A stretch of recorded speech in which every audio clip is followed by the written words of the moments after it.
மலை மேல நின்னுகிட்டு மனுஷ செய்யற நல்லதையும் கெட்டதையும் பார்த்துக்கிட்டு இருக்கிற அந்த பழனி ஆண்டவரை தவிர எனக்கு வேற சாட்சியே கிடையாதுங்க. இந்த வழக்குல வாதி நான் இல்லைங்க, தெய்வம். அதனாலதான் வாதாடத்து கூட வக்கீல நான் ஏற்பாடு பண்ணல. பழனி ஆண்டவா,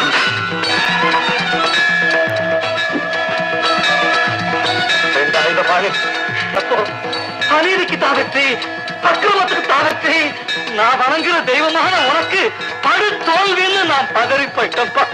நான் பதறி போயிட்டேன். ஆனா அந்த நேரத்துல உன் கோயில் இருக்கிற திசை பக்கமா கவுனி சொன்னதை கேட்டேன். அப்பவே என் கவலையெல்லாம் தீர்ந்து போயிடுச்சு.